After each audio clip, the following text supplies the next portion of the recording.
হুঁশ থাকবে। খেয়াল রাখেন, একজন ইমানদার যতক্ষণ হুঁশ থাকবে তার দায়িত্ব হলো সময় মতো সালাত আদায় করা। বেহুশ যে ব্যক্তি হয়ে যায় তার তো মাসালাই নেই, আর যে ব্যক্তি পাগল হয়ে যায় তার তো কোনো শরীয়ত নাই। কিন্তু রাসূলুল্লাহ বলেছেন তোমার হুঁশ আছে ততক্ষণ তুমি সময় হওয়ার সাথে সাথে সালাত আদায় করতে হবে, এর বিকল্প আর কিছুই নেই। আমাদেরকে দেখলে মনে হয় আমরা বেহুশ থেকেও আরো বেহুশ হয়ে গিয়েছি, পাগল থেকেও আমরা পাগল হয়ে গিয়েছি। নামাজ যেভাবে আমরা ছেড়ে দিচ্ছি, ফজরের নাই খবর, আসরের নাই খবর, জোহরের নাই খবর, এশার তো নাই।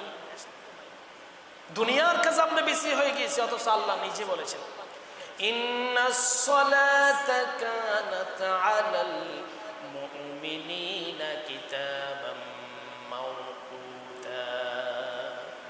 নিশ্চয় সালাতকে আমি সময় মতো করে ফরজ করেছি। সময় হওয়ার সাথে সাথে মুমিন তুমি নামাজে দাঁড়িয়ে যাও, নামাজে দাঁড়িয়ে যাও, সালাতে দাঁড়িয়ে যাও, এটার বিকল্প আর কিছুই নাই। শুরুতে আল্লাহ তাআলা উন্মুক্ত আয়াতে বলেন, ও দুনিয়ার মুসলমানেরা রে, ও আমার ইমানদার বান্দারা রে, হাফিজু আলাস সালাওয়াত, তোমরা নামাজকে হেফাজত করো, সালাতকে হেফাজত করো। মনোযোগ সহকারে তুমি নামাজে দাঁড়িয়ে যাও, নামাজে মনোযোগ সহকারে নামাজের সময় হবার সাথে সাথে তুমি সালাত আদায় করে নাও। সুবহানাল্লাহ বলেন না? সময় হওয়ার সাথে সাথে সালাত তুমি আদায় করে নাও। সালাতকে আমরা অনেকে দায়িত্ব মনে করি, সালাতকে আমরা অনেকে কি মনে করি? দায়িত্ব। এটা দায়িত্ব, কর্তব্য ঠিক, কিন্তু সালাত একটা সুযোগ। সালাত একটা আল্লাহ আমাদেরকে সুযোগ দিয়েছেন, হায়াতে জীবনের একটা সুযোগ। কে সুযোগ?